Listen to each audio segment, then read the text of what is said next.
തൊഴിലാളിയാണോ? എത്ര വയസ്സായി? ഒത്തിരി വയസ്സുണ്ട്.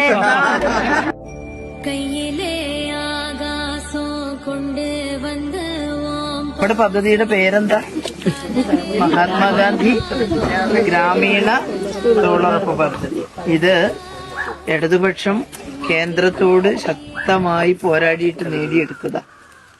പണ്ട് UPA ഗവൺമെന്റിന്റെ കാലത്ത് അന്ന് നമുക്ക് 60 MP പാർലമെന്റിൽ. ഇടതുപക്ഷത്തിന് കൂടുതൽ സീറ്റ് കിട്ടിയാലുള്ള ഗുണമാണ് തൊഴിലുറപ്പ് പദ്ധതി. നമ്മൾ പറഞ്ഞു BJP വരാതിരിക്കാൻ നിങ്ങൾക്ക് പിന്തുണ തരാം, പക്ഷേ ഒരു കരാറുണ്ട്, ഞങ്ങൾ പറയുന്ന 1-2 കാര്യങ്ങൾ നടപ്പിലാക്കണം നിർബന്ധമായിട്ടും, അല്ലേ? അപ്പോൾ അവര് പറഞ്ഞു പിന്തുണ തന്നാൽ നിങ്ങൾ പറയുന്നത് ചെയ്യാന്ന് പറഞ്ഞു. അതിൽ നമ്മൾ അങ്ങോട്ട് പറഞ്ഞിട്ടുള്ള ഏറ്റവും പ്രധാനപ്പെട്ട ഒരു കാര്യമാണ് ഇന്ത്യ രാജ്യത്ത് ഒരു കുടുംബത്തിൽ ഒരാൾക്കെങ്കിലും തൊഴിൽ ഗവൺമെന്റ് നൽകണം, കൂലി നൽകണം. തൊഴിലെടുക്കാൻ നമ്മൾ തയ്യാറല്ലേ? പണിയെടുത്തിട്ട് കാശുണ്ടാക്കി ജീവിക്കാൻ ആഗ്രഹിക്കുന്നവരാണ് നമ്മളല്ലേ?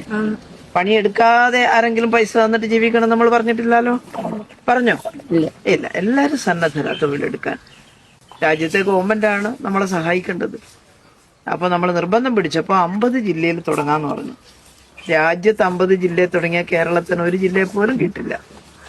പിന്നെയും നമ്മള് അതിശക്തമായി അല്ലെങ്കിൽ ഞങ്ങൾ പിന്തുണ പിൻവലിക്കുമെന്ന് പറഞ്ഞു, അല്ലെ? BJP വരാതിരിക്കാൻ. ഓണത്തിന് ഒരു പ്രത്യേക അലവൻസ് വേറെ ഒരു സംസ്ഥാനവും കൊടുക്കുന്നില്ല.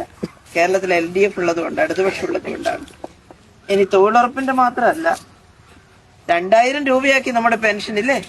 പിന്നെ വീട്ടിലിരിക്കുന്ന സ്ത്രീകൾ, വേറെ പെൻഷനൊന്നും കിട്ടാത്ത 35 വയസ്സിനും 60 വയസ്സിനും ഇടയിലുള്ളവർക്ക് 1000 ഉറുപ്പിക കൊടുക്കാൻ തീരുമാനിച്ചിരിക്കുകയാണ്.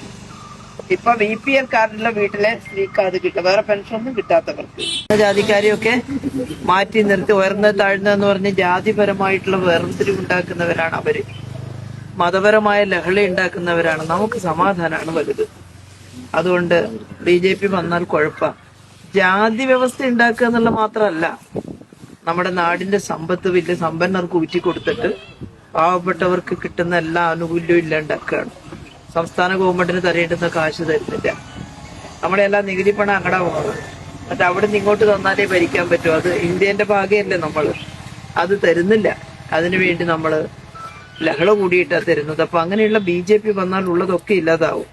പിന്നെ പഴയ ജാതി വ്യവസ്ഥയും നമ്മളെ അടിച്ചമർത്തുന്ന അവസ്ഥയും വരും. 65 ഉറുപ്പിക നായനാർ തുടങ്ങിയിട്ട് 2000 ആക്കുമ്പോ ഒരിക്കൽ പോലും കോൺഗ്രസ്സുകാര് ആ തുക വർദ്ധിപ്പിച്ചിട്ടില്ല.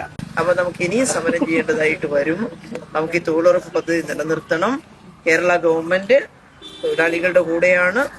നമ്മൾ ശാഠ്യം പിടിച്ച പൈസ മേടിച്ചെടുത്ത് തൊഴിലുറപ്പ് നിലനിർത്തുന്നതാണ്.